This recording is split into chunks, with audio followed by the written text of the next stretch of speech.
These videos are not for children. The Joker is one of the most overexposed, overglazed, yet vital and influential supervillains in comic history. First brought to the big screen by Jack Nicholson, aka my favorite narration besides Mark Hamill, who did serve as a blueprint for it in 1989, and modernized in the 2008 Christopher Nolan cult classic, The Dark Knight. Joker is the main antagonist of the Batman franchise alongside Ra's al Ghul, Bane, and his own girlfriend Harley Quinn. And as such, he is having multiple different takes on him. The Dark Knight trilogy, or The Killing Joke, where he tries to prove that all it takes is one bad day to make you go insane, or the traditional Jack Nicholson / Mark Hamill version that is just an asshole that likes causing crime for fun. And then in 2019 he got his own solo movie and simply called Joker. Created by the same guy who made Taxi Driver, I forgot his name, but this movie was a character study on Joker. There was no Batman, it still took place in Gotham City, but the Gotham we knew was different. It was still dark and edgy, but it was more grimy, run down, mean-spirited. Batman was known to be a mean franchise, but this movie took the meanness to a whole new level. It was about this mentally insane, insecure incel named Arthur Fleck who wanted to become the best comedian in the world. However, due to his own mental disabilities, being an incel, his own shitty mom, and society in general being, well, a shit show, his condition of getting the best of him may turn him into the clown prince of crime. Peak moments like, "You get what you fucking deserve!" and the iconic Joker stares. No, seriously, it's literally called Joker stares nowadays. So as such, Arthur, in a way, managed to accomplish his goals, and he ended up starting his own clown uprising, albeit completely unintentional.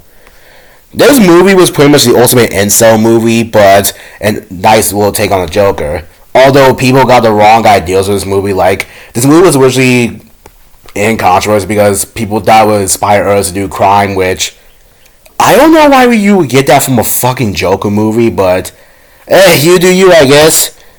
And so now I remember the director's name, Todd Phillips. This was his most successful and influential movie aside from The Hangover.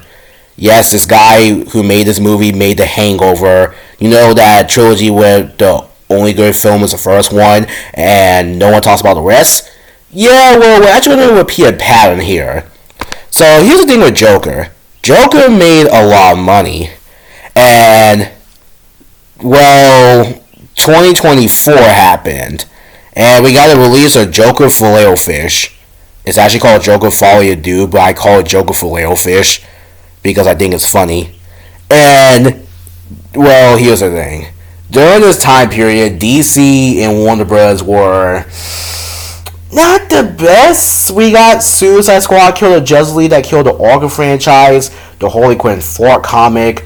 In general, this movie coming out was just dead capsule in of itself, because one, the movies that DC and Warner Bros. Were releasing during this time period, or the products in general, were just mad fucking mid. You had The Trash, aka The Flash from last year, that starred Ezra Miller.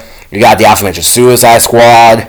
And not only that, but DC has just been milking and overglazing Harley Quinn to hell and back. Like, I am still shocked to this day that Margot Robbie had a trash-ass trilogy of 3 of the worst superhero movies ever made. That one, didn't have any Batman, but 2, it had one of the worst portrayals of both Joker and Harley Quinn put to date. And niggas only say that this is good because Harley Quinn has big boobs, which I'm gonna be honest, this design in itself fucking sucks. And we get another one of those. Instead of Margot Robbie as Lady Gaga. Joker was supposed to be a standalone film, but like I said, the first film made money, and DC was putting out mid, so they needed that money badly. This film is about Arthur Fleck being Arkham, although he meets a girl named Lee. No, seriously, her name isn't Harley Quinn like in the original, it's just called Lee. And nothing happens. Okay, so this movie said that it was going to be a musical, which was not shown in the trailers. And all songs here, there's no original songs in this movie. For the most part, it's literally just a jukebox musical, aka they just sing a bunch of copyrighted songs very surely. And it marketed itself as Joker and Harley Quinn teaming up to take over Gotham, and they kind of Bonnie and Clyde, Bride of Chucky style way, but we're just in a courtroom recapping shit that we already saw in the first movie. It's a very long, very boring courtroom drama.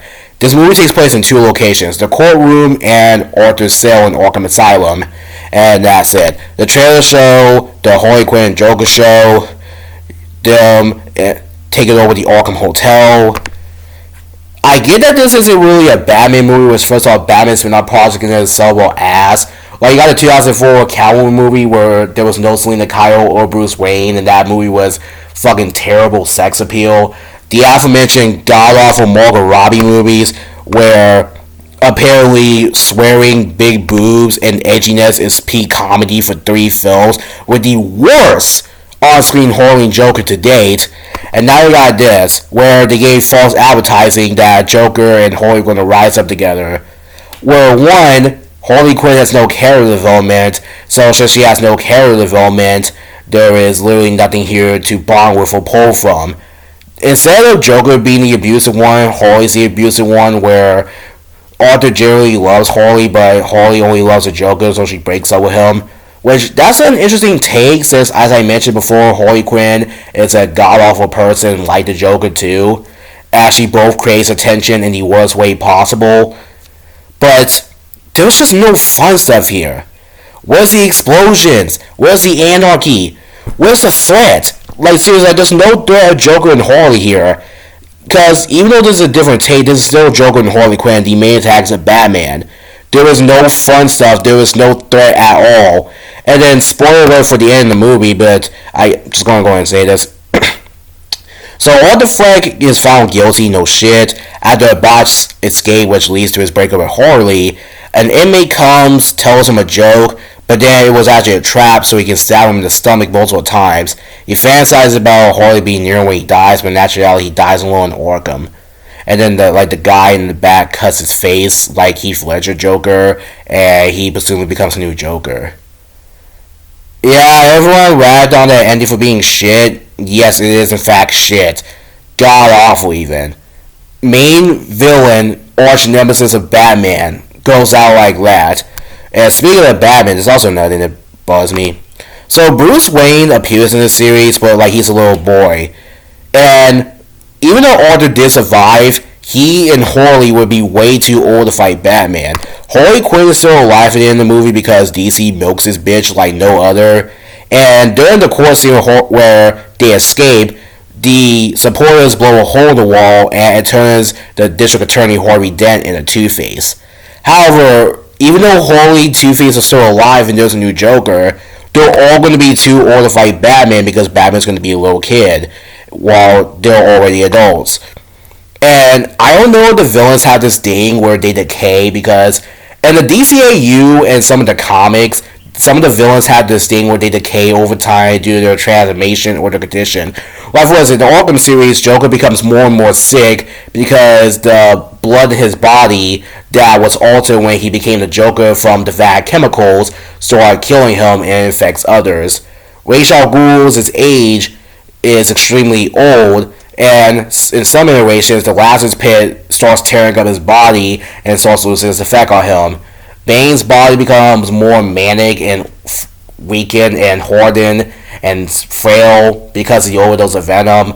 Clayface and Poison Ivy's shape-shifting and Poison Ivy's pheromones and toxins start breaking down on them.